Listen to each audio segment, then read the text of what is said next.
Assalamualaikum warahmatullahi wabarakatuh. Selamat siang dan selamat sejahtera. Sebelum itu, izinkan saya perkenalkan diri karena ada pepatah mengatakan tak kenal maka tak sayang. Setuju? Baik, perkenalkan nama saya Nur Hikmah dari Prodi PGSD Universitas Pelita Bangsa. Video kali ini memiliki tema yaitu pemahaman tingkah laku dengan judul Kontrol Egosentris Anak dengan Kemampuan Menoleransi Rasa Frustasi. Apa sih yang disebut dengan egosentris anak? Dengan melalui video ini, saya harap Anda dapat memahami sesuatu yang mungkin Anda belum ketahui. Dan saya harap video ini dapat memberikan manfaat dan pengetahuan yang lebih. Selamat menyaksikan.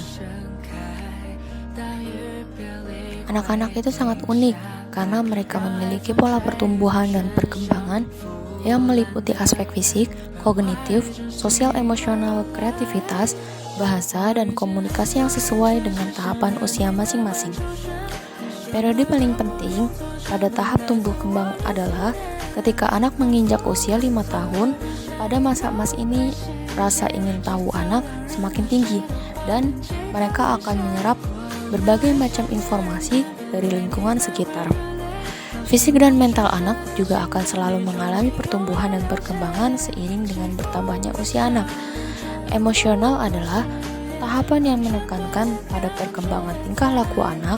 Pada tahapan ini, anak akan melakukan penyesuaian diri dengan lingkungannya berdasarkan aturan-aturan yang ada. Perkembangan sosial emosional merupakan salah satu dari proses belajar anak. Maka dengan begitu, proses belajar akan memberikan pengaruh terhadap perkembangan pada tahap selanjutnya. Kemudian proses belajar yang telah dilakukan anak sejak bayi hingga memasuki usia sekolah dapat menjadikan dasar yang kuat dan lebih siap lagi untuk mengembangkan kemampuan sosial emosional pada tahap yang lebih rumit. American Academic of Pediatrics mengatakan bahwa kemampuan anak dalam perkembangan sosial emosional yaitu untuk yang pertama, anak memperoleh pengetahuan dalam mengelola dan mengekspresikan emosional dengan baik itu dengan negatif maupun positif. Kemudian yang kedua, menjalin hubungan dengan orang tua, teman sebaya, dan orang dewasa di lingkungan sekitar. Yang ketiga, aktif dalam mengenal lingkungan sekitar. Pada tahapan ini pula, anak hanya memikirkan dirinya sendiri dan belum memahami bagaimana cara bersosialisasi dengan orang lain. Perkembangan sosial anak bermula dari hubungan antara anak dengan anggota keluarganya, terutama orang tua. Selanjutnya, anak akan mulai berinteraksi dengan orang sekitarnya, contoh, bermain bersama teman sebaya atau orang dewasa di lingkungannya. Pengenalan ini disebut dengan sosialisasi. Selain itu, sosial emosional anak diperoleh dari kematangan usia dan juga melalui kesempatan belajar dengan respon terhadap tingkah laku. Memasuki usia 4 tahun, perkembangan sosial anak sudah memasuki tahap yang lebih kompleks. Pada usia ini, anak mulai memasuki taman kanak-kanak. Anak akan mulai belajar dan bermain bersama teman sebayanya. Dengan bermain bersama, maka secara tidak langsung anak-anak sudah bisa membentuk sebuah kelompok bermain. Inilah yang dapat diberikan perkembangan pada anak. Contohnya, anak-anak mulai mengerti aturan dan lingkungan sekitar. Anak mulai mematuhi aturan, mengerti kepentingan orang lain, dan anak mulai bersosialisasi dengan teman sebaya. Emosi memiliki peranan penting bagi perkembangan anak di setiap tahapan-tahapannya. Pada dasar anak memiliki kebutuhan emosional seperti rasa aman, dicintai, dihargai, sementara kompeten dan lain sebagainya. Kemampuan yang harus dikuasai oleh anak agar mampu menghindari amarah dan emosi yang tak terkontrol adalah dengan adanya kemampuan untuk menoleransi rasa frustasi. Anak yang memiliki kontrol diri yang baik adalah anak yang berhasil dalam menguasai emosinya. Anak diharapkan mampu menahan diri jika dihadapkan dengan situasi tertentu. Namun situasi lain, anak juga akan berperilaku ekspresif dan impulsif.